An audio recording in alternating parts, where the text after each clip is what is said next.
été entreprise. Nous avons maîtrisé la situation à Kwamouth. Aujourd'hui, Kwamouth vit dans la paix. C'est quelques groupes de gens, ils se sont retranchés dans la profondeur. Nous sommes en train de nous organiser pour les traquer là où ils sont. J'espère bien que dans les jours qui viennent, nous allons éradiquer les phénomènes Mobondo, puisque le gouvernement est plus que déterminé à mettre fin à cette insécurité pour que nos populations puissent vivre dans la paix. Voilà, Monsieur le ministre. Voilà, Monsieur le Vice-Premier ministre, et merci pour vos mots introductifs. Nous aurons l'occasion de revenir sur les deux aspects que vous avez abordés, parce que la question de Kwamouth est une question essentielle. Je dois rappeler qu'il y a quelques jours, vous aviez tenu la conférence sur la sécurité des élections, une grande réunion autour de la sécurité des élections. Il y a évidemment la question de nos compatriotes de Kwamouth, s'ils voteront ou voteront pas, seront-ils enrôlés ou pas. Je veux me tourner du côté du vice-ministre de la Santé. Nous savons que nous sommes en train de préparer les Jeux de la francophonie. Nous aurons l'occasion avec les professionnels des médias de descendre sur terrain, voir l'évolution de travaux et des différents sites.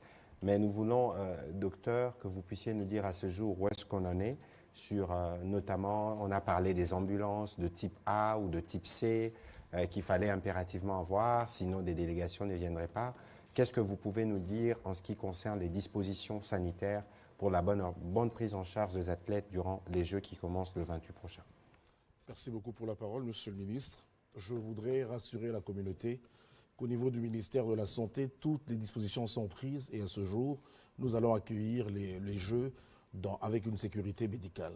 Vous avez suivi que les ambulances sont arrivées hier. Sur un total de 20, on a déjà reçu 16 de type A et localement, il y avait déjà des ambulances de type C qui pourront servir. Je voudrais aussi profiter de l'occasion pour expliquer aux gens, parce que les gens parlent de cette catégorisation d'ambulances sans peut-être comprendre de quoi il s'agit. Une ambulance de type A, c'est une ambulance qui assure un transport alité d'un malade, mais un malade qui ne va pas entrer en détresse respiratoire, donc les cas les plus simples. L'ambulance de type B, c'est l'ambulance qui va prendre un malade qui est un peu plus sévère, mais où on peut aussi réaliser des soins d'urgence, mais ce malade est un peu plus préoccupant. Enfin, on a les ambulances de type C, qui sont elles des ambulances de soins intensifs. C'est-à-dire une ambulance où un malade peut être en coma, on peut l'intuber, le ventiler et le transporter comme si on était dans un service de soins intensifs. Ça existe déjà au pays. Enfin, on a des ambulances de type D qui sont, elles, des ambulances destinées à prendre plus d'un malade. Voilà. Pour ce qui est des Jeux Olympiques, la norme de l'EIF nous exigeait d'avoir des ambulances de type A et nous avons le plaisir de vous annoncer qu'elles sont déjà arrivées et stockées à Kinshasa.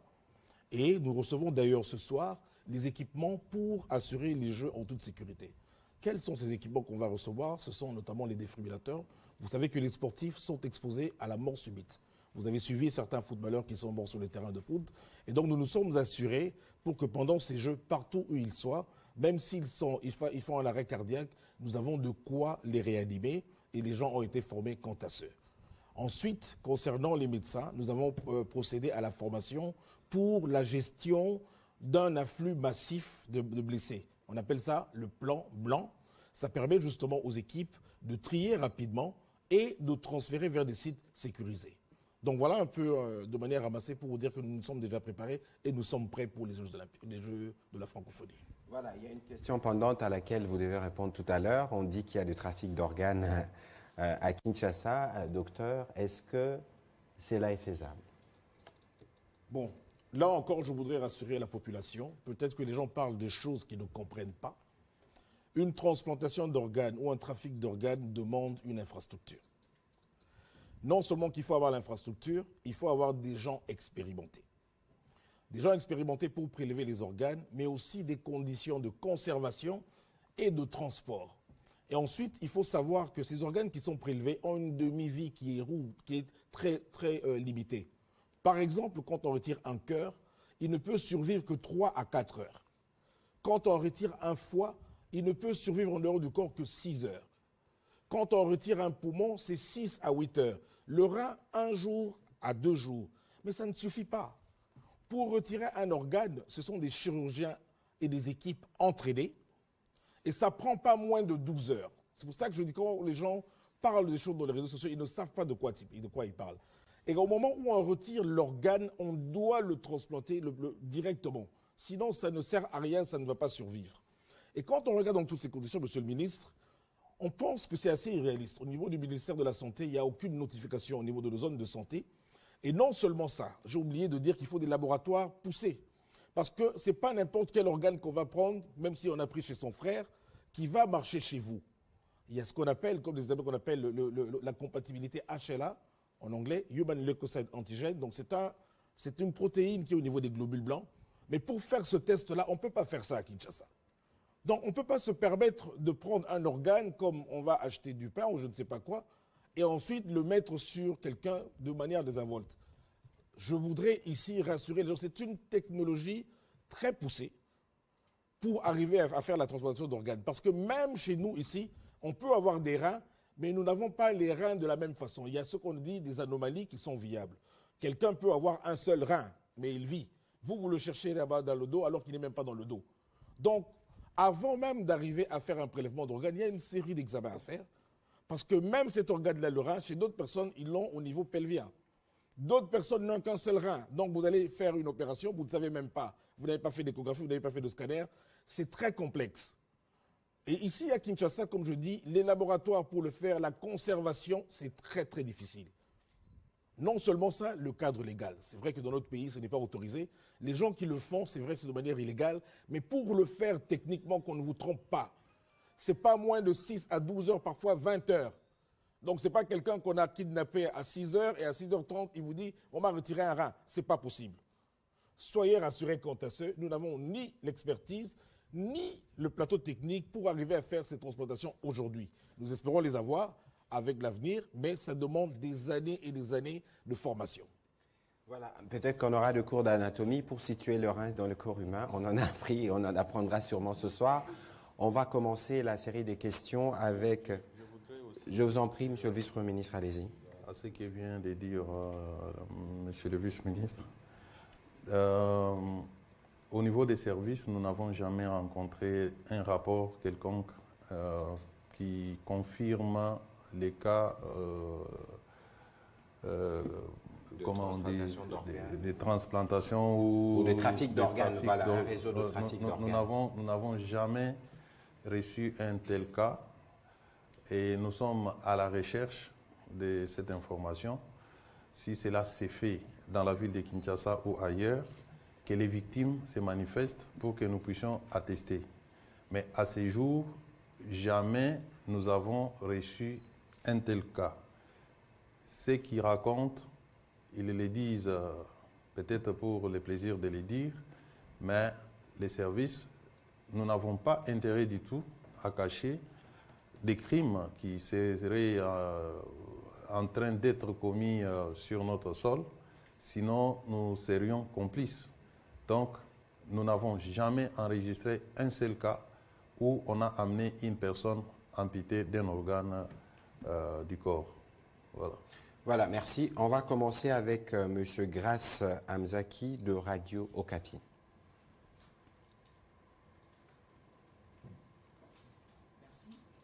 Ma question s'adresse au ministre de l'Intérieur qui vient justement de nous expliquer et de confirmer qu'il n'y a pas de révélations quant à ce, et même le vice-ministre de la Santé. Moi, je reviens au procès, monsieur le ministre. Selon vous, est-ce que vous êtes satisfait de ce procès, de la manière dont le procès s'est déroulé? Parce que les présumés ou alors les criminels semblaient avoir suffisamment d'éléments ou de révélations à faire, mais l'opportunité ne leur a pas été offerte. Selon vous, cela a été bien fait ou alors cette condamnation ou ce procès peut avoir un impact positif sur le terrain? Merci. Il y a des choses. La première, c'est les procès sur les faits pour lesquels les prévenus ont été arrêtés. Ils ont été arrêtés pour un certain nombre d'infractions, notamment l'enlèvement, les coups et blessures volontaires, vol et tant d'autres infractions. Mais il se peut qu'au cours du procès, que les criminels ou toute autre personne puisse apporter des faits nouveaux. Et lorsque des faits nouveaux sont apportés, c'est soit que les juges peuvent se saisir d'office de ces faits, ou alors le ministère public se saisit des faits, les approfondit, pour ensuite venir devant les juges et initier de nouvelles poursuites, soit contre la personne qui est passée aux aveux ou contre les personnes dénoncées. Le procès tel qu'il s'est déroulé, les juges ou le tribunal s'est penché essentiellement sur les faits reconnus par les prévenus eux-mêmes et les a condamnés. Sur ce plan, je peux dire que je suis totalement satisfait de la manière dont le procès s'est déroulé. Moi, je dirais que je suis avocat, vous le savez, c'est les procès les plus faciles, plutôt, dans la mesure où les prévenus tous presque sont passés aux aveux. Et en droit, nous disons, la reine des preuves, c'est l'aveu. Lorsque quelqu'un vous dit, c'est moi qui ai tué, c'est moi qui ai kidnappé, c'est moi qui ai volé, on n'a pas cherché d'autres preuves au-delà de ces déclarations. Donc, je suis totalement satisfait du déroulé du procès. Alors, est-ce que s'il y a des révélations, cela veut-il dire qu'on va fermer les yeux? Je dis non.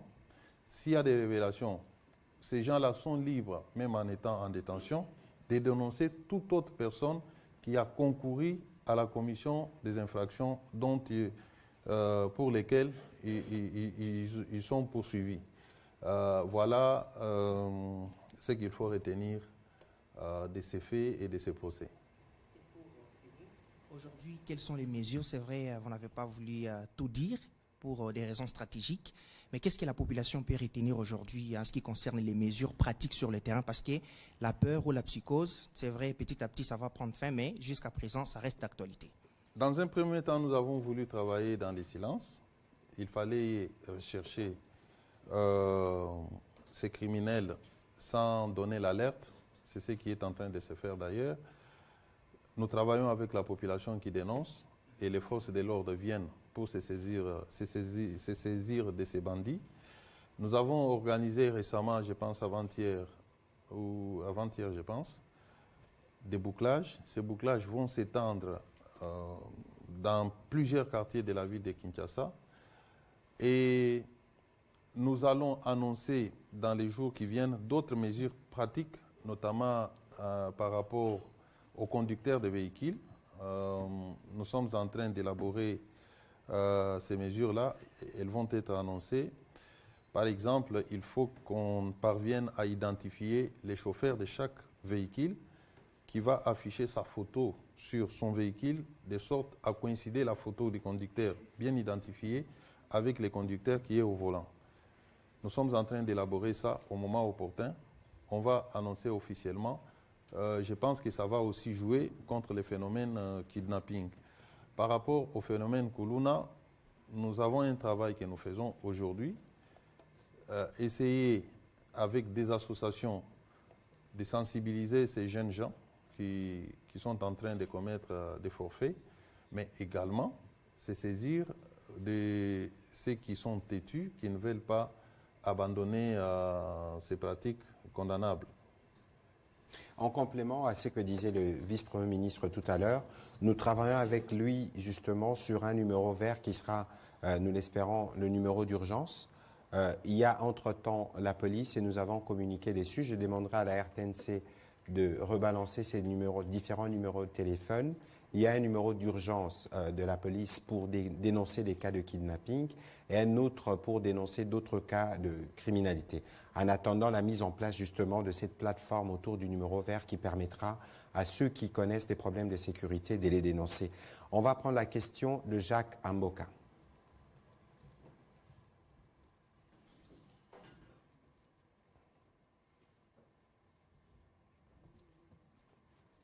Merci, Excellence, pour la parole. J'ai deux petites questions. Je m'adresse donc au VPM de l'Intérieur. Vous l'avez ici affirmé, il n'y a donc pas de trafic d'organes humains en République démocratique du Congo, particulièrement dans la ville de Kinshasa. Ceux qui s'élancent dans ces genres de pratiques, disons, kidnapping, les font justement pour une cause bien connue, peut-être une manipulation. Est-ce que vous n'avez pas l'impression que ceux-là, le pari est gagné parce que sur le plan psychologique, ils sont en train justement d'atteindre leurs objectifs? Et quelles sont les mesures que vous pouvez faire justement pour que vous puissiez persuader la population qu'effectivement il n'y a pas le trafic d'organes? Ça, c'est la première question. La deuxième, c'est en rapport avec le groupe Mobondo. La première partie de la question, vous pouvez répondre. La seconde, ministre de la Communication. À l'est du pays, nous avons le M23 qui, depuis des décennies, sème la terreur et la désolation au sein de la population. Et le M23 est qualifié du groupe terroriste. À l'ouest, nous avons le groupe Mobondo qui, à Kouamout, opère peut-être aussi de la même façon que le M23. Est-ce qu'au niveau du gouvernement, aujourd'hui, vous qualifiez le Mobondo comme étant un groupe terroriste? Voilà. Oui, merci beaucoup. Vous savez, nous sommes dans une année électorale. Comme vous pouvez le constater, vous êtes des observateurs de la société.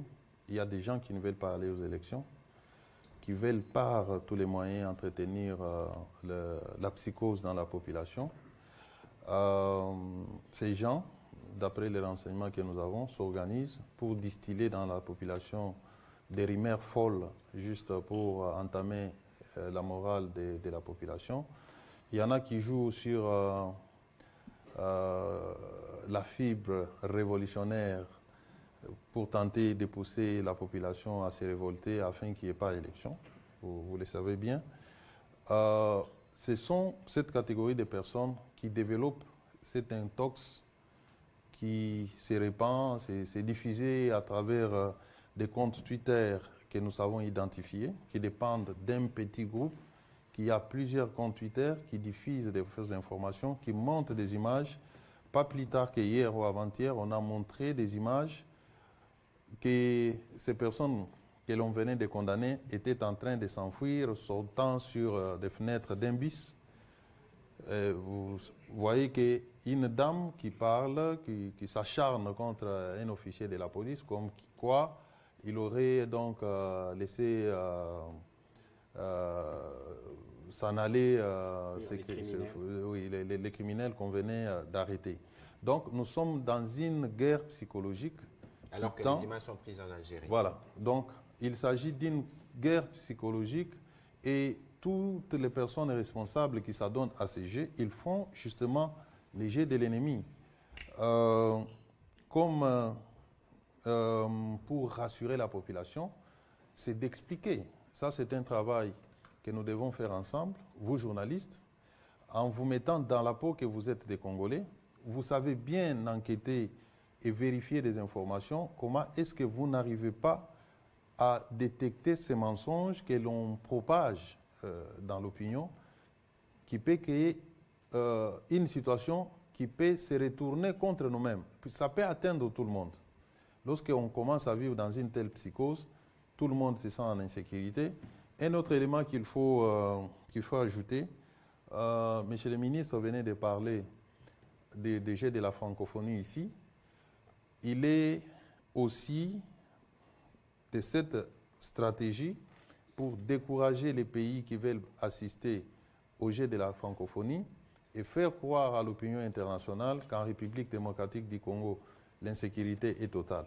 Donc, l'unique façon de rassurer, c'est de communiquer. Il appartient à tout patriote de vérifier. Nous voyons d'ailleurs sur France 24 où on traque des fausses images qui ont déjà qui ont fait feu.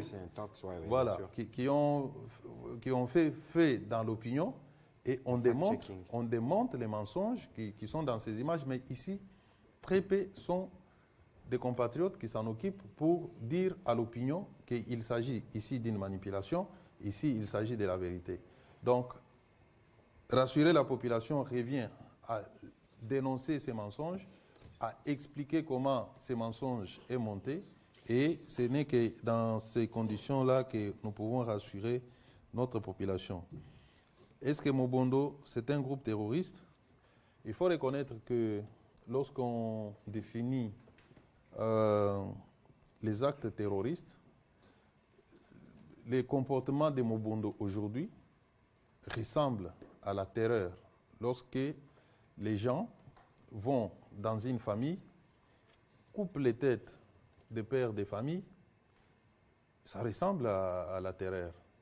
Mais il faut quand même faire une différence avec le M23, qui est une structure organisée, soutenue par un État étranger et qui conçoit des actions dans le but de terroriser la population. Les Mobondo, ce sont des gens désespérés qui ont des revendications un peu pas claires, mais qui sèment aussi la terreur.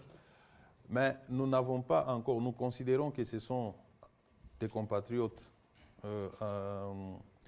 qui sont perdus, hein, permettez-moi le terme, et nous sommes en train de mettre en place les mécanismes de les récupérer. Il existe une commission que les chefs de l'État avaient mise en place, qui continue à travailler, dirigée par un groupe de chefs traditionnels, pour essayer de nouer la discussion, de discuter avec ces gens qui commettent des actes infractionnels. Et il y en a qui se sont rendus à l'État, qui sont internés, d'autres ont été envoyés en formation dans l'armée, de manière volontaire bien sûr. Donc, et on ne peut pas aujourd'hui les qualifier, d'abord pas les comparer avec les M23, et il n'y a pas de qualification possible à ce stade pour les qualifier de groupes terroristes, puisqu'il ne s'agit pas d'un groupe organisé et structuré. Voilà, et c'était, qu'est-ce que vous vouliez que je dise encore Étant donné que le concept M23 terroriste, c'est beaucoup plus ici que... non, mais écoutez, je pense qu'on ne va pas peut-être aller dans les différents vocables, hein. Il y a des définitions, évidemment, par exemple, au niveau de l'Union africaine ou des structures à l'international. Mais ici, vous avez, par exemple, le M23, comme le VPM l'a dit. C'est un mouvement structuré, organisé, qui est financé, appuyé. Et les motivations du M23 sont connues. Des déstabilisations, servir d'un agenda expansionniste du Rwanda, s'aimer la terreur, couvrir des réseaux de pillage et tous les travers qui ont été dénoncés à la fois par nous-mêmes, mais aussi par les experts des Nations Unies, alors qu'ici, il y a un problème. Des actes de terreur, vous savez, chacun de nous peut poser des actes de terreur. Donc, on n'est peut-être pas dans la définition stricte du concept, mais quoi qu'il en soit, que ce soit pour les M23 ou les Mobondo, ils sèment la terreur et il est du devoir du gouvernement, et nous nous y attelons, de régler le problème de sécurité. Il y a un petit complément que je voudrais faire dans ce que le vice-premier ministre disait tout à l'heure, et c'est ce que nous essayons de faire avec vous dans le cadre de cet exercice de redevabilité par rapport à toutes ces rumeurs et fake news qui circulent. Il y a évidemment des réseaux de fact-checking qui opèrent, mais il faudrait peut-être qu'on le fasse suffisamment parce qu'il y a comme une propension, une facilité à propager des mauvaises nouvelles, à relayer tout ce que nous voyons sur les réseaux sociaux. Et parfois, on se pose la question si il n'existe plus ces doutes méthodiques qu'on a appris aux humanités chaque fois que vous recevez une nouvelle. Et c'est pour ça qu'il est important que nous continuions, nous, comme gouvernement, de vous donner des informations de manière régulière, mais que vous aussi, comme médias, dans le cas des responsabilités qui sont les vôtres en termes de recoupement des informations qui sont données ça et là, d'être sûr que cette information, elle est bonne. Parce que lorsque nous venons dire qu'il n'y a pas de trafic d'organes, les gens risquent de penser que nous les disons parce que nous sommes gouvernement, mais nous les disons parce qu'il n'y a aucun rapport des commissariats de police qui ne l'a fait. Nous ne nous exprimons pas si nous ne recevons pas des différents éléments. Vous avez suivi le vice-ministre de la Santé le dire dans son secteur, c'est dire qu'officiellement, et surtout qu'avec nous, nous n'avons rien à cacher. S'il y a des problèmes, nous les disons parce que le dire nous permet de les régler et d'obtenir l'attention des différentes populations pour nous aider à régler les problèmes. On va prendre la question de Marlon Kachamou.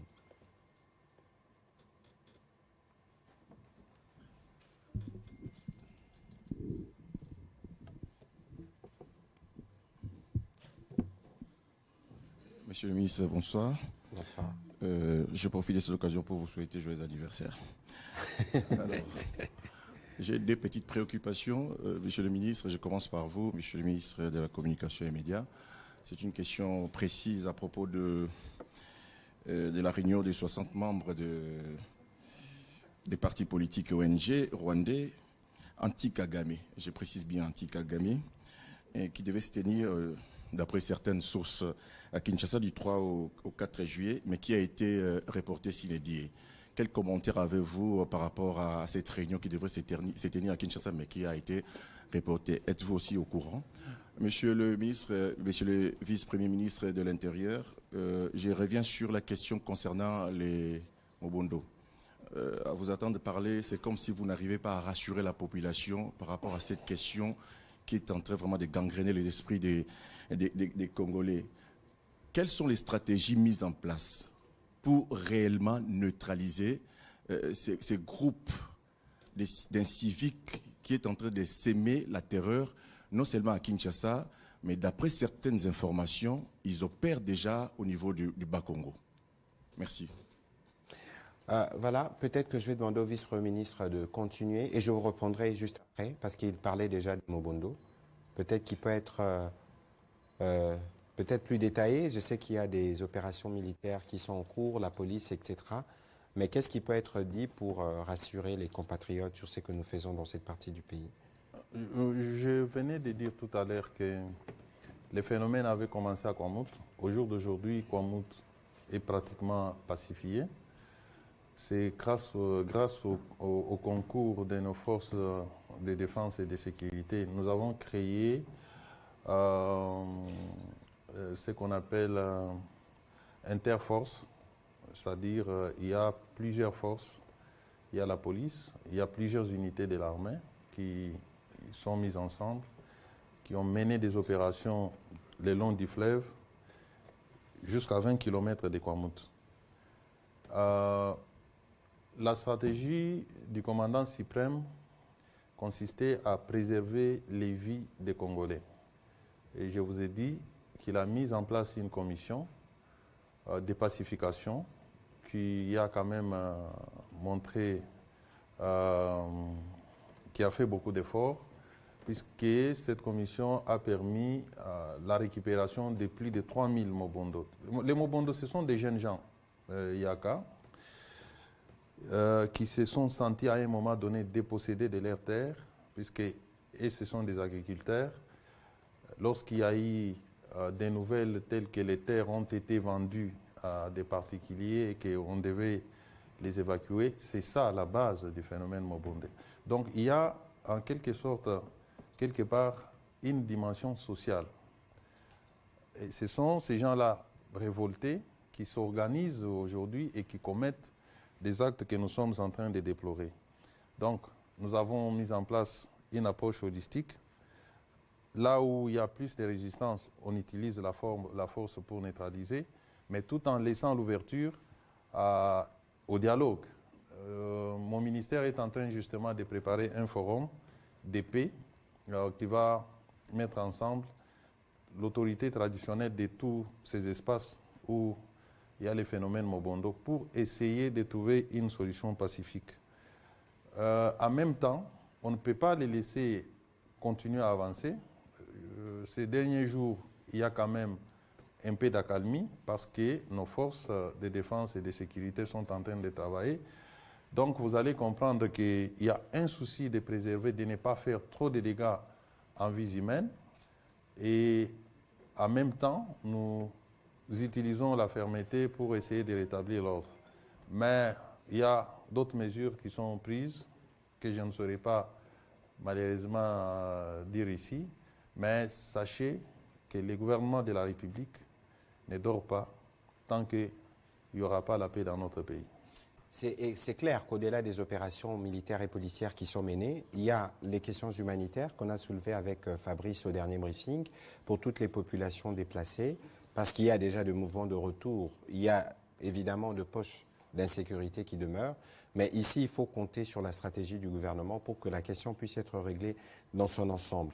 Alors, sur votre question sur une prétendue réunion des opposants rwandais à Kinshasa. Je ne l'ai pas appris, je n'ai aucune confirmation quant à une initiative de ce genre. Et d'ailleurs, j'espère que vous avez tous suivi la sortie médiatique du président de la République, qui est notamment revenu sur la question de nos rapports avec les Rwandais, où il a dit qu'aujourd'hui, nous sommes, nous, engagés dans un processus diplomatique qui permet aujourd'hui, par exemple, on n'en parle peut-être pas beaucoup, d'observer une forme d'accalmie sur la ligne des fronts entre les forces armées de la République démocratique du Congo et l'M23, même s'il y a à gauche, à droite des affrontements avec les groupes d'autodéfense et ces terroristes du M23. Donc globalement, les cessez-le-feu est observé à notre niveau. Il y a, sous bien évidemment la direction du vice-premier ministre, ministre de la Défense, des travaux qui se font actuellement sur le site de Rumangabo, qui a été finalement choisi pour le précantonnement. Et donc, nous pensons que le processus diplomatique, il prend sûrement le temps, mais nous pensons qu'il pourra apporter les résultats. Mais ici, je dois rappeler que la République démocratique du Congo, en tant qu'État souverain, est en droit, au-delà de tous les mécanismes régionaux auxquels nous appartenons, d'organiser sa défense. Et donc, sous la houlette du président de la République, il y a des jeunes Congolais qui sont en formation. Nous assurons la montée en puissance de notre armée pour nous assurer que toutes les fois que notre sécurité sera menacée, nous puissions répondre. Mais cela ne veut pas dire, ne veut pas dire que nous allons dire, bon, écoutez, on va aller faire la guerre tout de suite, on va faire ceci, on va faire cela. Le plan pour nous, c'est de nous assurer que nous pacifions chaque centimètre de notre territoire national et que nous dotons à notre armée les moyens d'assurer la défense de notre territoire à chaque coin de la République démocratique du Congo. On va prendre la question de Jordan Mayenikini.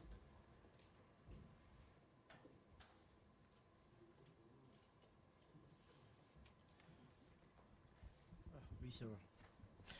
Une question ou des questions au vice-ministre de la Santé. En fait, le gouvernement a déjà mis fin à l'obligation d'un test Covid-19 pour les personnes non vaccinées à la sortie du pays. Alors, j'aimerais savoir, pouvez-vous aujourd'hui dire au peuple congolais l'usage et la destination des recettes générées par les tests Covid-19? Et pourquoi avez-vous maintenu les tests Covid pour tout voyageur au départ ou à destination de la RDC, alors qu'au moment où nous parlons, le Covid-19, ou encore la Covid, si vous voulez, est considéré désormais comme une grippe ordinaire par l'OMS, qui l'a d'ailleurs sorti de la liste des problèmes de santé publique. Et pour citer, qu'en est-il des arriérés des prestataires Covid-19 qui, jusqu'au moment où nous parlons, sont en train de réclamer plus de 15 mois d'arriérés du salaire? Merci. Merci pour ces deux questions intéressantes. En fait, concernant la Covid, vous avez raison. L'OMS a déclaré que ce n'est plus une urgence sanitaire mondiale. Et il vous souviendra que pour qu'on installe ces mesures barrières, un décret avait été pris par l'ancien Premier ministre, Ilunga Ilukamba. Et donc, on a des juristes ici, tout acte qui est posé pour l'annuler, il faut un autre décret.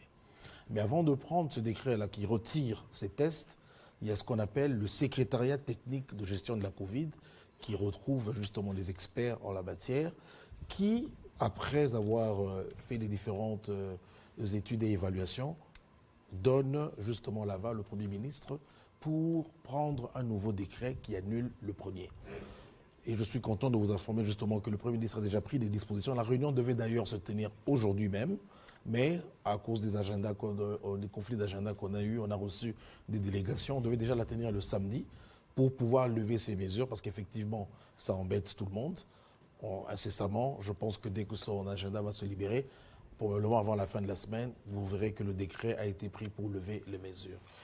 Concernant la gestion de la prime, effectivement, il y a eu des mécanismes qui ont été justement établis par ce décret-là. Et comme j'ai dit, c'est un acte juridique. Avant de le retirer ou d'arrêter, il faut un autre juridique contraire. Hein? Alors, l'autre question, c'était la gestion de la prime. Le décret a donné justement les détails de gestion. C'est ça que je vous dis. Si vous vous rapprochez de ce décret-là, vous allez voir que c'est le secrétariat technique de la Covid qui l'a géré, ce n'est pas le ministère. Donc cette question devait être posée justement au niveau du secrétariat technique. Mais comme je vous le dis, pour qu'on arrête ce test-là, ou pour qu'on arrête justement de prendre ces recettes-là, il faut un être juridique contraire qui sera pris incessamment. Et donc, on va revenir dessus parce qu'il était même question qu'on se réunisse, le comité multisectoriel devrait se réunir pour voir comment enlever. On va prendre la question de Pascal Moulegua et puis ce sera Gilbert Fundi. Ah, si vous n'avez pas de question, tant mieux. Gilbert Fundi. J'ai cru que vous aviez levé la main pour une question. Gilbert, vous pouvez vous avancer, s'il vous plaît. Il y en a parce que j'ai entendu le vice-premier ministre parler des miliciens Mobondo. Certains ont été envoyés en formation pour intégrer l'armée. Monsieur le ministre, c'est par quel mécanisme où des gens qui ont tué, violé, arrêtés par les forces de sécurité sont envoyés dans l'armée? N'est-ce pas revenir dans les travers du passé, comme l'a dit le président? Oui, merci. Je vous ai dit que le Mobondo, c'est un phénomène, je dirais, spontané d'une population qui s'est sentie agressée et qui a développé les réflexes d'autodéfense. Et dans la foulée, il y en a qui ont commis des crimes que je qualifierais peut-être de passionnels. Vous savez, chaque fois qu'il y a des conflits des terres, il y a toujours une passion, les gens peuvent s'entretuer. Mais comme je vous ai dit, il y a une dimension sociale dans tout ça. Il y en a qui ont agi sous l'instigation des autres. Mais il y aura aussi les moments de la justice pour que ceux qui ont commis le plus de bévues puissent répondre de leurs actes. Mais il y en a qui les ont commis ou qui se sont vus entraînés, qui se sont retrouvés dans les groupes sans avoir commis des fautes, qui sont sortis de la brousse puisqu'ils s'étaient tous dispersés dans la brousse. La commission mise en place a été à leur recherche. Ils ont accepté de quitter la brousse et ils ont eux-mêmes souhaité aller servir le pays sous les drapeaux. Donc ce n'est pas comme le cas des rebelles qui se sont organisés, qui se sont armés, qui ont conçu des plans d'attaquer les pays, de tuer les compatriotes. Il y a quand même une différence entre ces deux catégories. Et nous pensons aussi que l'armée, lorsqu'on envoie quelqu'un dans l'armée, c'est aussi pour les transformer. Il y a ce qu'on appelle en droit des criminels primaires en psychologie, des criminels primaires. Moi, je considère une certaine catégorie de Mobondo comme des gens qui ont agi sous l'instigation des autres. On peut les récupérer, les resocialiser et les utiliser à de bonnes causes. C'est un peu ça. Qui s'occupe justement des enquêtes à ce niveau. On en avait parlé ici, je pense, avec le vice-ministre de l'Intérieur, qui est toujours là d'ailleurs, organise des enquêtes et de procès. Vous savez que même certains militaires ont été cités dans certains cas d'exaction qui ont été observés. Et donc, il y a eu un mouvement de masse, il y a des jeunes sûrement qui ont été entraînés, mais lorsqu'on les accueille, il y a toujours un processus d'identification, il y a toujours un processus de traitement, un processus de sélection. Et donc, lorsqu'on leur propose, pour ceux qui volontairement vont dans l'armée, on s'assure en amont qu'ils n'ont pas été impliqués parce qu'il y a des enquêteurs, il y a toujours des cas de dénonciation, tel était lié à tel crime, à tel endroit. Donc, de ce côté-là, soyez rassurés parce qu'au-delà de tout, c'est des jeunes Congolais, pour la plupart, pour qui il faut donner une réponse.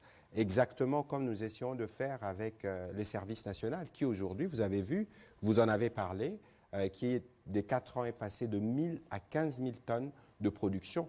La main-d'œuvre, vous savez d'où elle est venue. Ce n'est pas seulement la production de maïs que vous avez vu, mais j'ai eu le privilège d'accompagner le président de la République dans les Kasaï. Ils construisent des écoles, ils construisent des routes, on a besoin de main-d'œuvre. Et donc aujourd'hui, nous ne nous priverons pas. Mais bien évidemment, comme nous tenons aux droits de l'homme, nous nous assurons que cela se fasse dans les respects, évidemment, de principe. On va prendre la question de Gilbert. Je voulais ajouter quelque chose par rapport à l'allusion faite aux déclarations du président de la République. Vous savez, lorsqu'il y a eu mixage, brassage, mélange. Ces gens-là n'ont pas été soumis à une formation pour nettoyer l'air mental.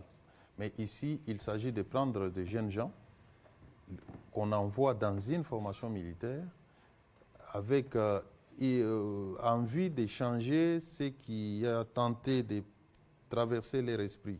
Donc il y a quand même une différence par rapport à un combattant qui n'a pas été formé, mais qui a eu le mérite tout simplement d'avoir tué ses compatriotes, qui impose des négociations et qui s'impose dans l'armée, sans formation, sans profil requis, et du coup, on les bombarde des grades. Ça, c'est cette confusion-là que nous ne voulons plus entretenir. Et c'est la confusion qu'il faut dissiper parce que nous avons l'impression que depuis que nous avons adopté la loi qui crée la réserve de l'armée, on a tendance à croire qu'on va déverser, je ne voudrais pas citer l'expression qui est très courante, notamment dans le Nord Kivu, parce que le général a d'ailleurs interdit son utilisation qui devient abusif. On pense que ce sera un déversoir. Il faut lire la loi. La loi fixe les conditions d'admission à la réserve.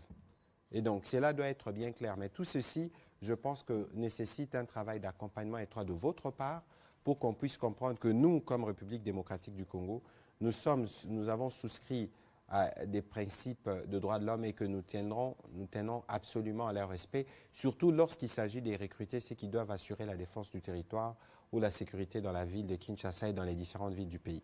On va prendre la question de Gilbert Fundi. Merci, Excellence. J'ai deux questions pour le VPM Kazadi.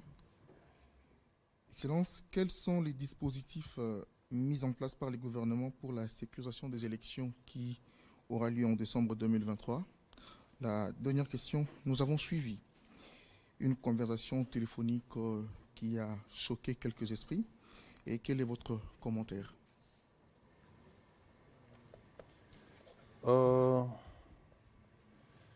Je suis le président du comité de pilotage de sécurisation du processus électoral. Je pense que la semaine passée, j'ai eu une réunion avec la CENI et toutes les parties concernées. Nous avons évalué l'état des lieux qui est dominé par certaines zones soumises à l'insécurité. C'est le cas des Rutshuru et des Masisi, qui sont des territoires encore soumis à la pression des groupes terroristes des M23 avec ses soutiens rwandais. Il y a aussi les problèmes dans la partie de Akwamut et une partie des Maluku. Nous avons prévu de procéder à l'enrôlement. La CENI est déjà disposée à aller enrôler en ce qui concerne Maluku.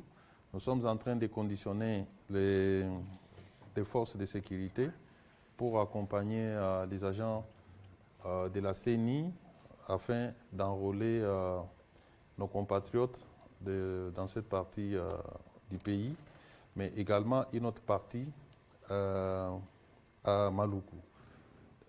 Un scellé, donc Maluku, un scellé. Bon.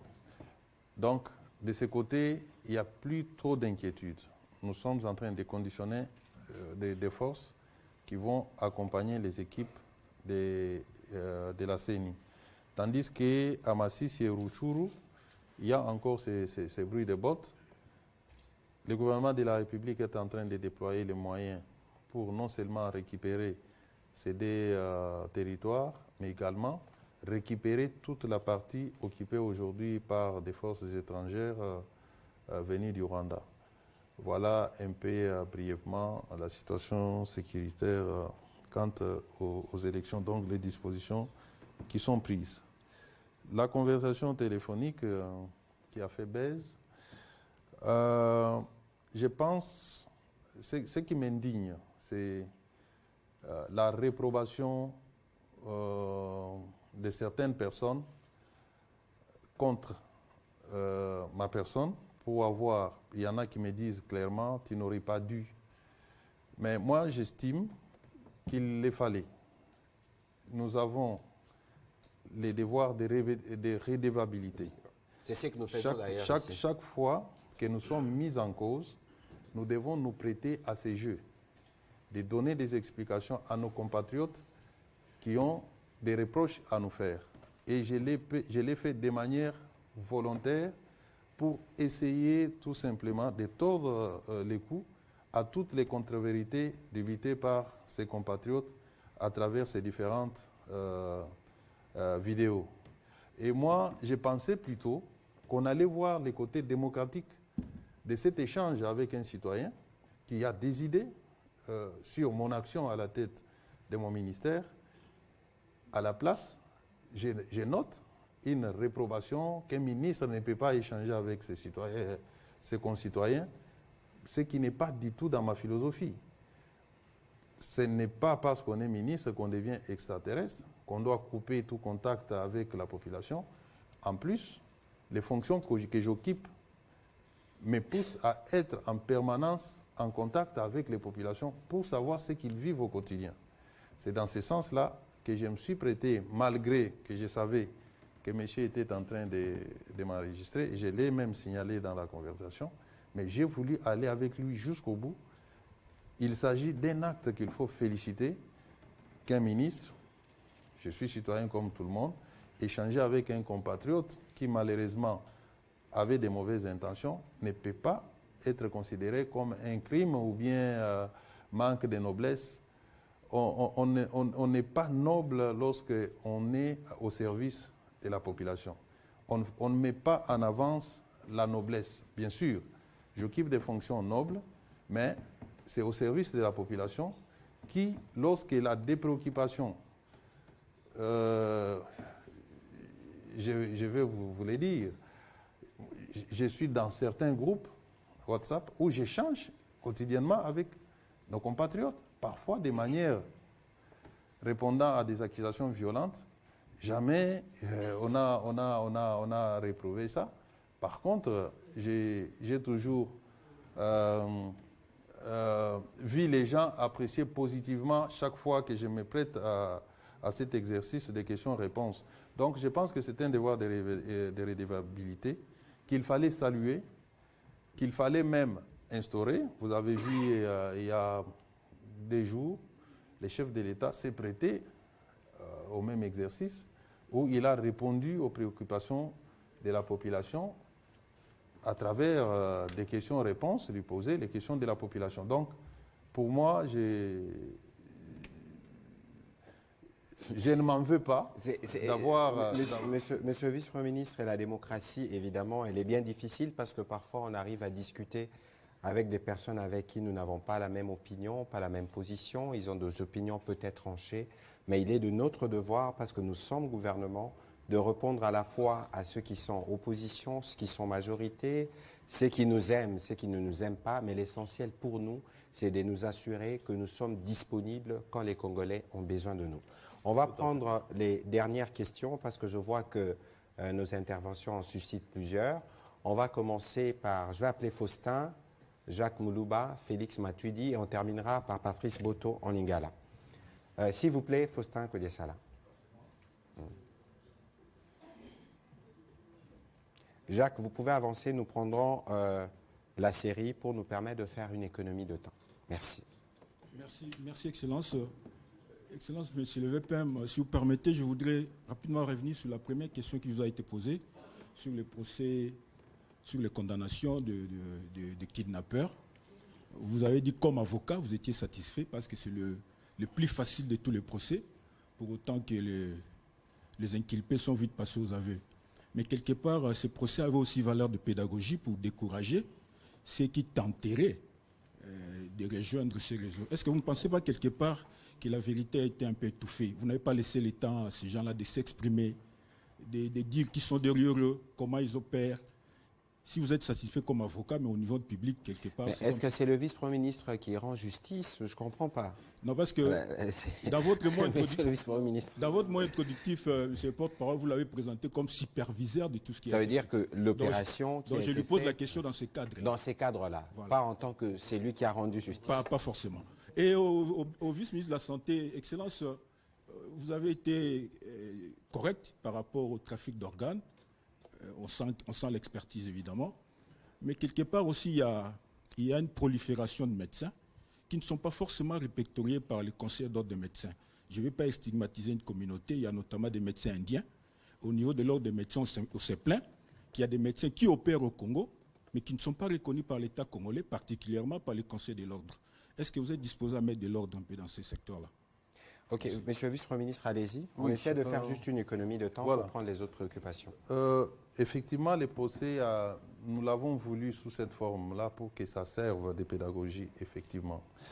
Et la question qui revient, c'est de dire que la vérité a été étouffée. Je ne sais pas de quelle vérité on voulait avoir, mais je l'ai dit tantôt, nous avons des services qui travaillent, qui ont capté certains propos exprimés à mi-mot. Notre rôle, c'est de continuer à creuser pour savoir si réellement il y a des choses qui n'ont pas été révélées. Ici, actuellement dans notre société, les gens font plus confiance à des déclarations des réseaux sociaux. Il suffit que quelqu'un, derrière son téléphone, dise que tel a fait ceci.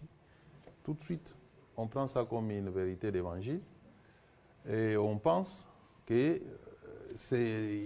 en est ainsi. Alors, lorsqu'il y a des gens, j'ai vu personnellement ces gens-là dire que non, voilà, l'enquêteur là, il a pris mon argent, tout ça, tout ça. Ce sont des choses qui ont été captées. Les enquêtes se poursuivent. Si des responsabilités sont établies, qu'il y a des agents de l'ordre qui collaborent avec ces criminels, ils seront déférés devant la justice. Je ne vais pas vous parler de mon expérience d'avocat. J'ai eu à défendre des bandits et je savais comment ils opèrent pour tout simplement dérouter les juges pour qu'ils ne savent pas quelle voie prendre pour parvenir à les condamner. Souvent, ils agissent en choréité, c'est-à-dire en groupe, mais lorsqu'ils se présentent devant les juges, ils se réunissent mutuellement. Tu connais celui-ci? Non, je ne le connais pas. Alors, il faut beaucoup de ténacité et de tactique pour parvenir à prouver judiciairement que ce sont des gens qui ont opéré ensemble. Donc, ça, ce sont des techniques des criminels endurcis. Et d'ailleurs, vous avez vu, ces gens-là ont été arrêtés les uns 7 fois, certains ont été même envoyés à Kanyama-Kasese.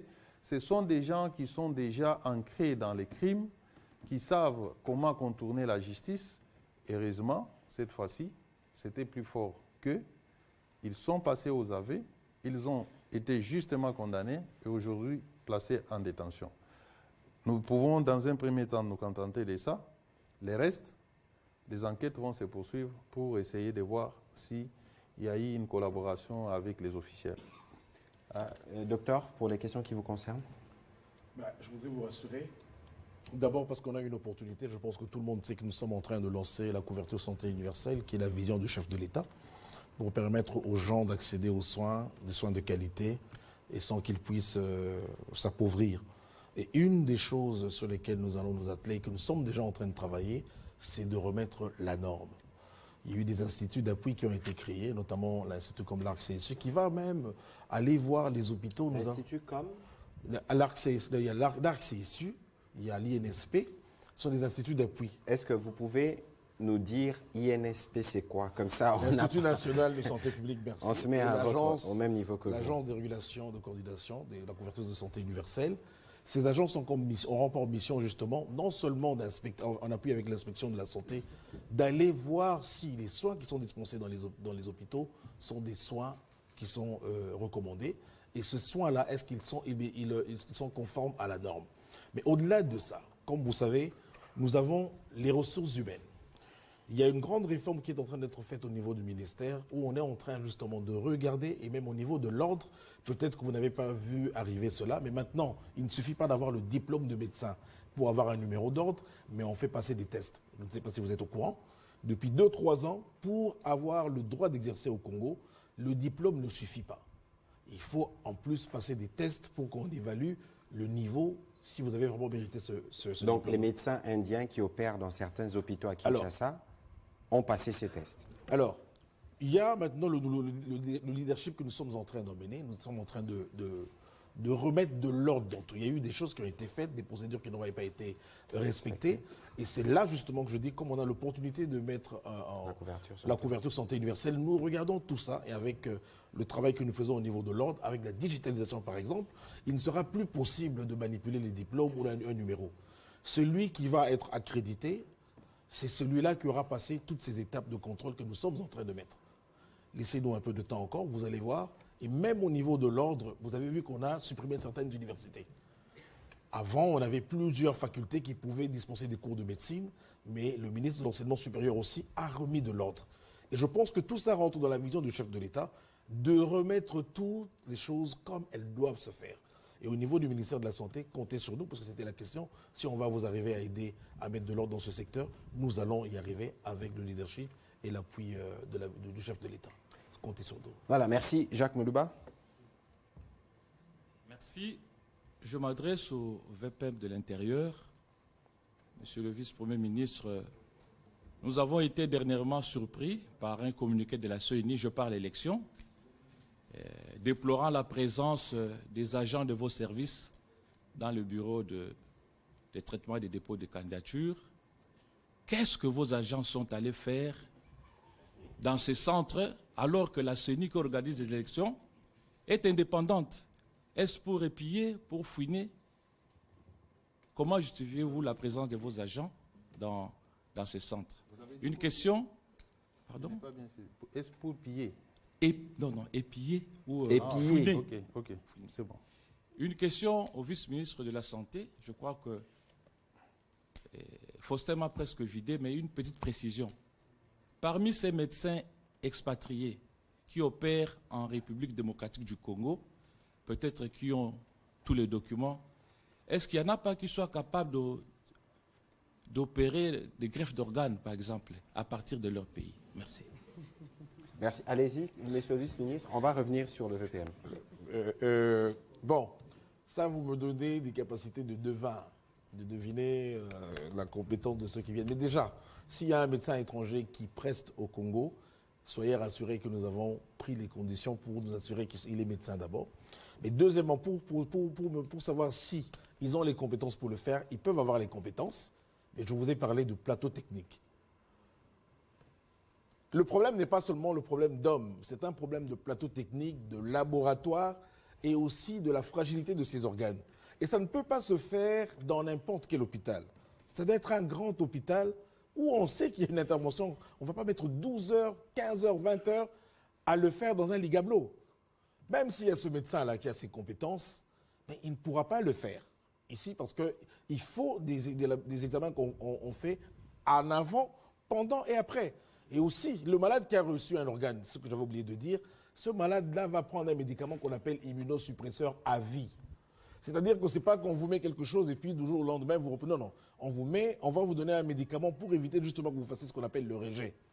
Parce que si vous ne prenez pas ce médicament-là, l'organe va disparaître. Et quand on met ensemble toutes ces conditions, ce n'est pas possible pour le moment. Pas parce qu'il manque d'expertise, mais il y a aussi l'environnement et l'infrastructure. Et qui détermine en lui seul la réussite de ce genre de... Mais est-ce que les trafiquants d'organes ont besoin des plateaux techniques parce qu'ils savent qu'ils font des trucs délictueux? J'ai bien dit ici qu'il faut des conditions pour conserver les organes. Déjà, quand je parle du cœur qui ne peut vivre que 4 heures, et pour retirer le cœur, en parlant justement d'infrastructure, il y a ce qu'on appelle la circulation extracorporelle. On vide votre corps de sang, on met une machine qui remplace votre cœur pendant qu'on est en train de vous opérer. Ce n'est pas possible. Et non seulement quand on a prélevé, il faut des conditions, des containers spéciaux. Je crois que vous avez vu dans les films, quand il y a des cas de transfert d'organes, on met même des hélicoptères, on met l'armée, des ambulances. Cette logistique-là, ce n'est pas possible qu'on puisse faire des transplantations. Et qu'on ne voit pas, le ministre de l'Intérieur l'a dit. Un organe, c'est comme le cœur, on a 4 heures, c'est-à-dire qu'on va immobiliser.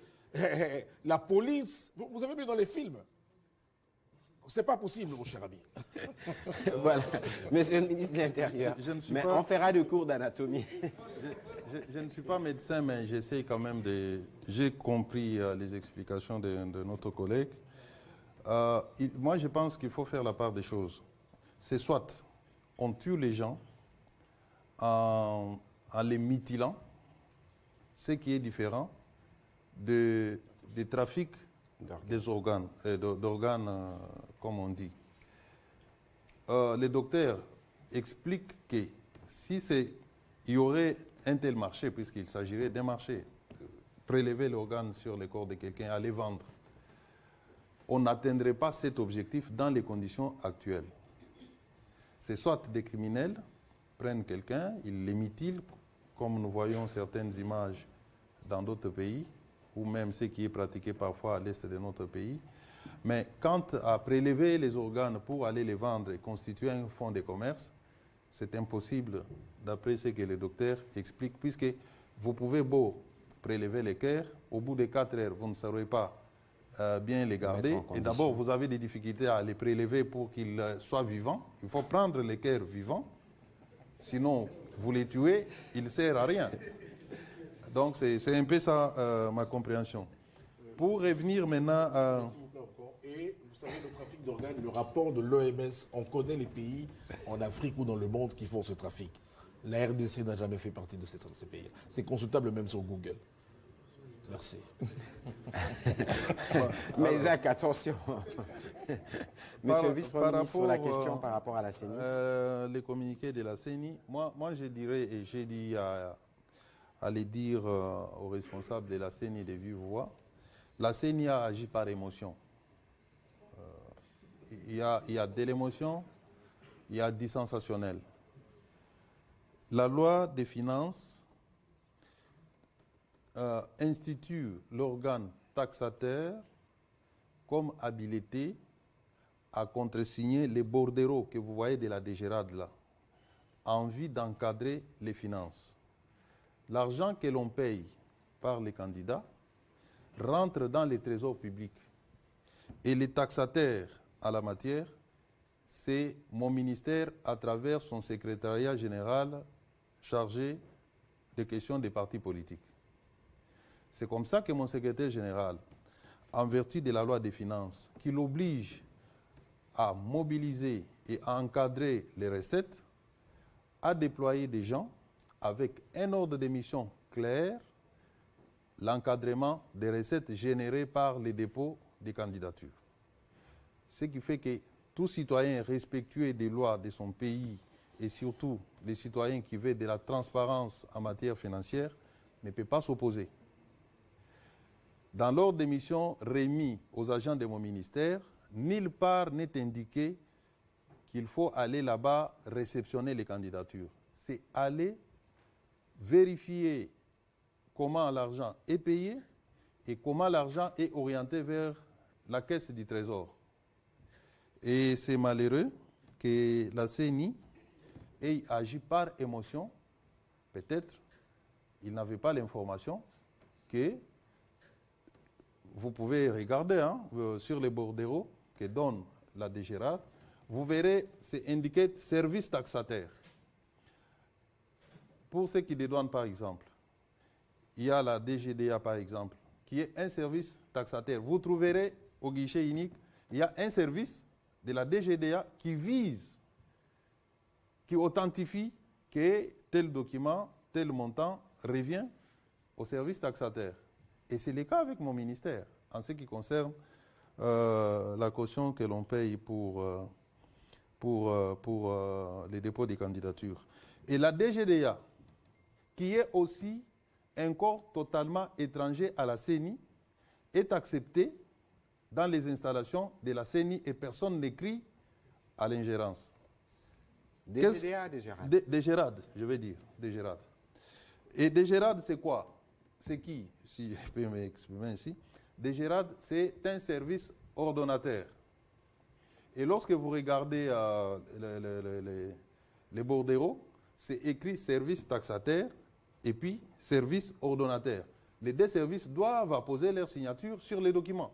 C'est un travail qui peut se faire soit dans les bureaux de la CENI, si la CENI le veut, ou en dehors des bureaux de la CENI, pourvu que les paiements soient canalisés, encadrés en faveur de la caisse du Trésor. Donc, il ne s'agit nullement d'une mission de vos agents dans le travail de la CENI. de la CENI. Ça n'a rien à voir du tout je considère que c'est tout simplement par émotion que la CENI a fait son communiqué. Alors, on va prendre, Félix Matuidi, rapidement votre question et je souhaite que Patrice Boto pose les siennes directement. Comme ça, on va répondre dans les 5 minutes qui nous restent. Merci pour la parole. 2 questions au vice-premier Une, ministre. s'il vous plaît. Merci. Une question et une petite. Au vice-premier ministre, ministre de l'Intérieur et de la Sécurité. Après la condamnation des kidnappeurs, pouvons-nous attendre l'arrestation et condamnation des auteurs intellectuels de ces kidnappings dans la capitale? Et aussi la petite question, quelle serait votre réaction si demain ou après-demain vous voyez les kidnappeurs être bénéficiaires de la liberté provisoire? Alors, Patrice Boto, yope mituna na yoto zango malamoko. Merci, mon ongoka Patrick Mouyaya. Motuna na VPM. VPM, aux allées bongo, pendant que la Kisasa bo député provincial. Avant comme VPM. Président de la République, Mona Kisasa. Gouverneur de la ville, Mona Kisasa. Président de l'Assemblée provinciale, Mona Kisasa. 100 ans et à Kisasa comme ville-province, comme capitale plutôt. 63 ans après indépendance, Kinshasa salité, Bosoto eleki. Kinshasa embouteillage eleki. Tracasserie à ma PCR. Kinshasa, oh babengaka autrefois Poto Moindo. Kinshasa la belle. Et tout ça le sonité, bon na Kinshasa, oh yamba j'ai à francophonie na état Kinshasa ezali.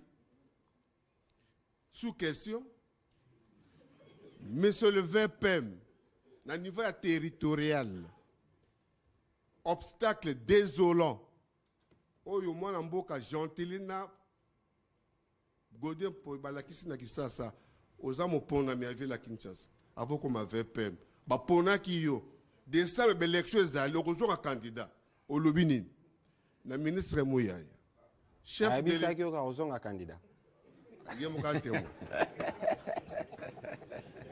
Mais moi, Moka Patrick Mouyaya, président de la République à Atukoloba samedi, a le bien été regret pour être justice élevée nationalité, mais détruire nation. Et Bomi Mboka, ce n'est pas un aveu de chèque. Pour Kabila Palobaki, je n'ai pas pu transformer les Congolais. Moi, Mboka, vice-ministre de la Santé, qui ça, baïko banga, bakino balinga ambiance, bakino ba sepela ko tambola 24 heures sur 24 heures. To comme ko tanda ko na ba 19 heures. Ba maman ba di ko sepela banda ko papa comme zonga avant. Likolo ya ko boma biso, ko kata biso bare, ko kata kolonga biso ba motema bongo na bongo.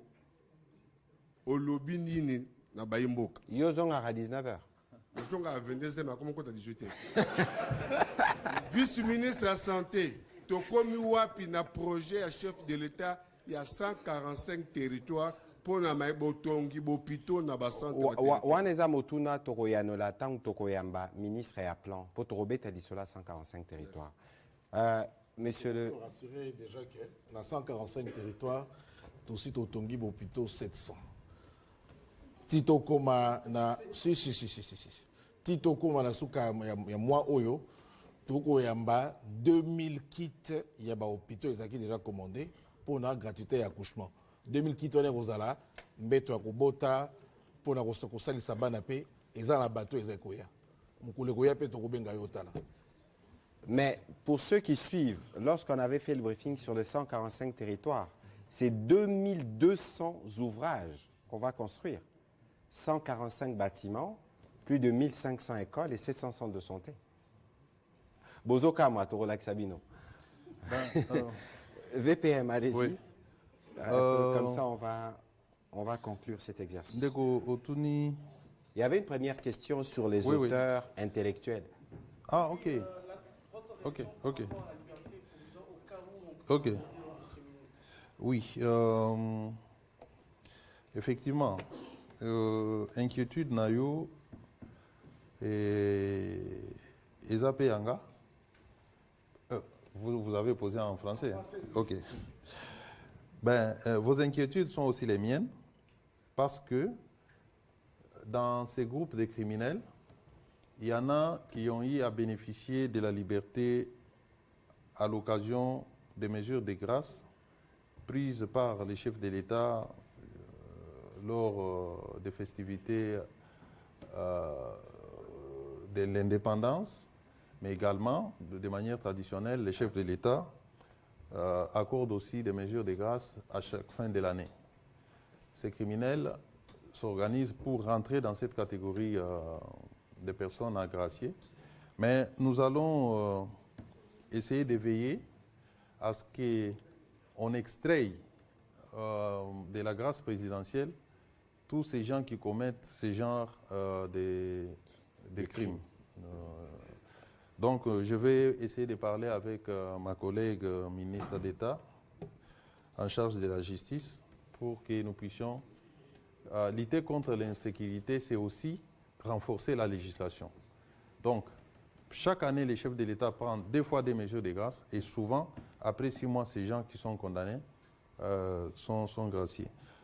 Donc, je pense que nous allons essayer de jouer là. Mais je serais vraiment étonné si demain, je les voyais en train de circuler sur les voies de Kinshasa sans avoir purgé leur peine. Ça, vraiment, je serais vraiment déçu. Ça, vous pouvez être très sûr. Vous avez aussi parlé des auteurs intellectuels. Bon, on parle des auteurs intellectuels lorsqu'on les cite, où on laisse entendre qu'il y a des gens qui les ont envoyés à commettre des crimes. Mais là, moi, j'ai assisté aux personnes qui reconnaissent avoir commis les actes de manière volontaire. Et je crois aussi avoir répondu en partie à votre question tout à l'heure. Les enquêtes se poursuivent. Ce n'est pas parce qu'on les a condamnés. Ils peuvent collaborer avec la justice à partir de là où ils sont. Ce n'est pas le fait d'avoir été condamnés qu'on ne peut pas les consulter ou les interroger sur d'autres personnes qui auraient travaillé avec eux. Donc, soyez rassurés qu'on mène des enquêtes là-dessus.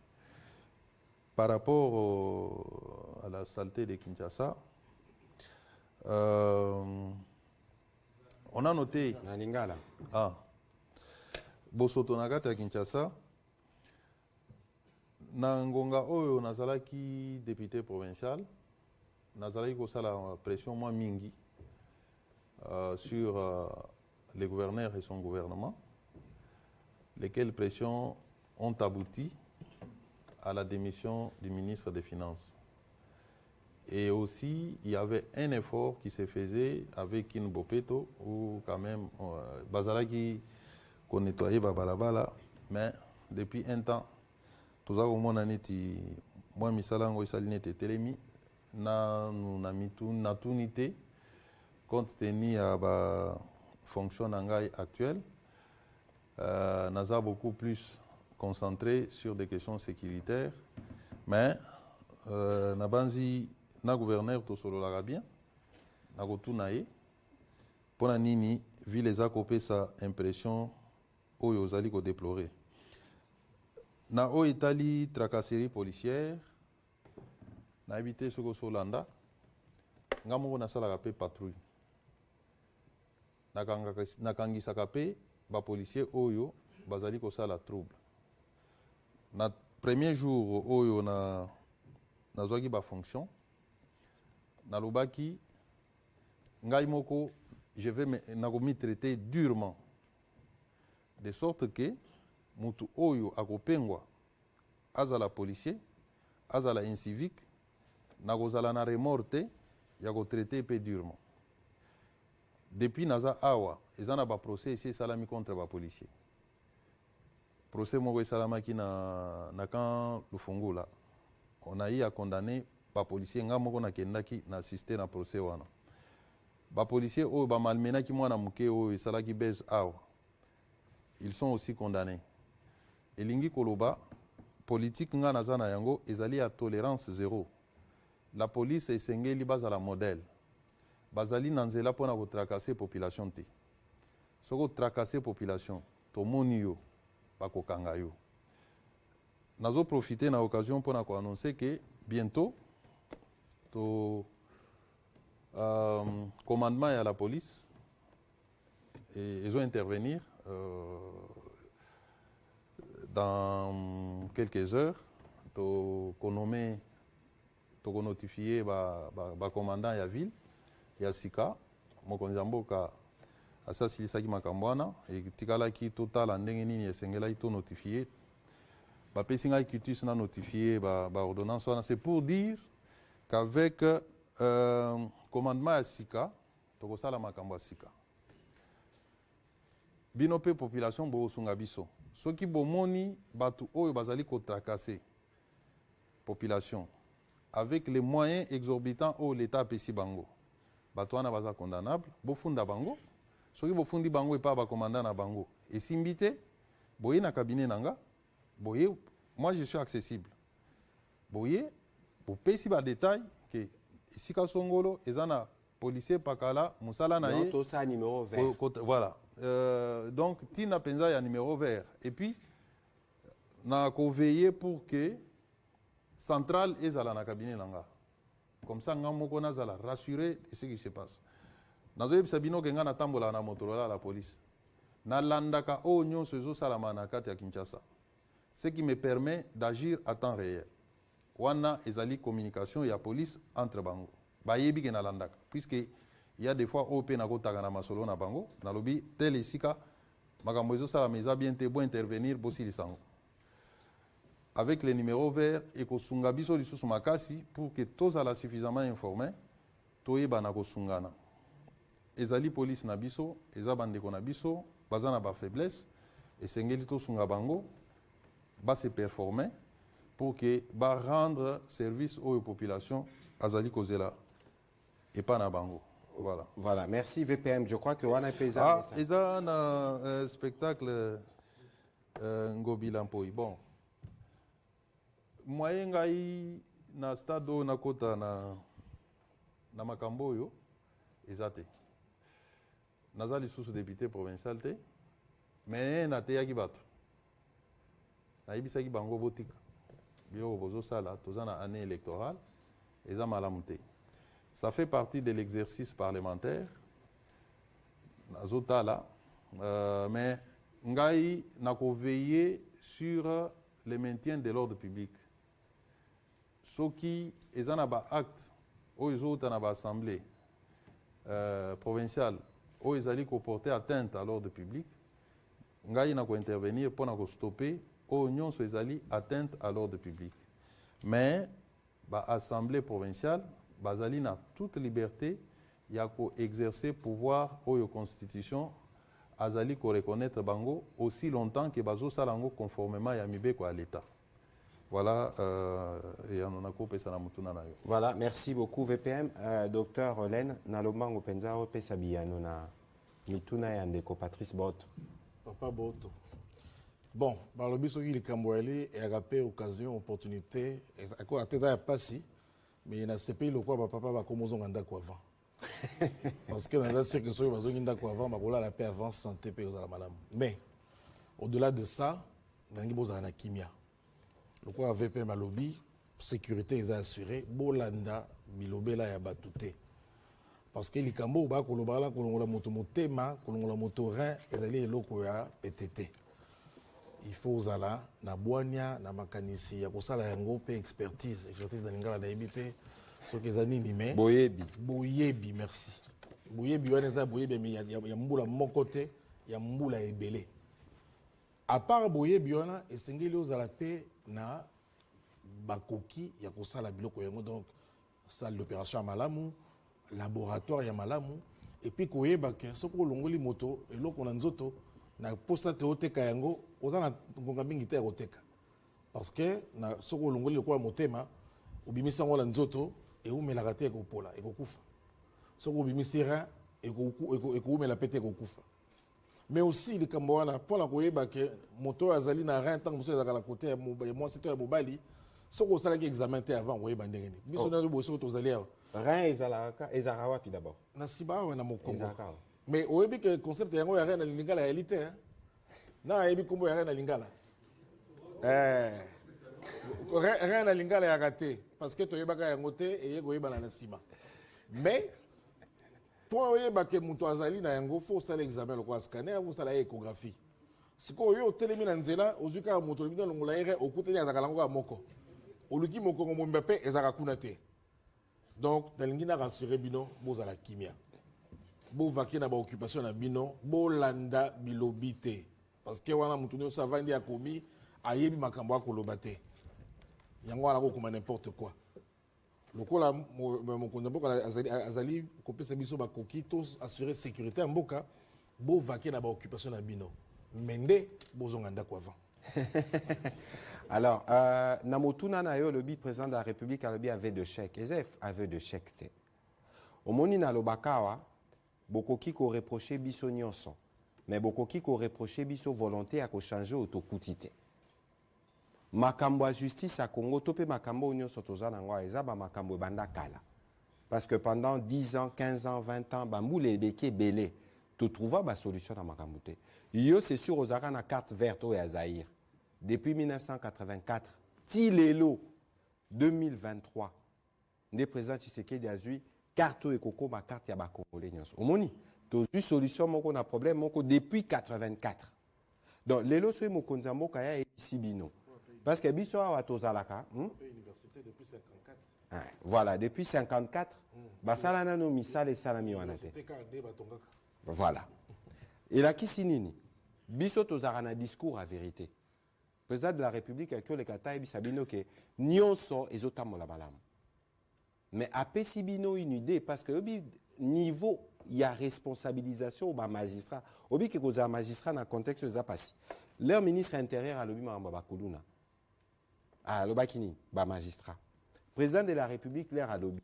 Biso atozo loba. Bazako se sentir nengenini. Tout ça là qui biso recrutement il y a 5000 magistrats. Parce que tout le lobby photo mema renouvellement. Et nous pensons que le président Tshisekedi dit qu'à makambo etali ba juste, mais makambo etali ba secteur nyonso, bota la gratuité, bota l'enseignement, bota la même francophonie.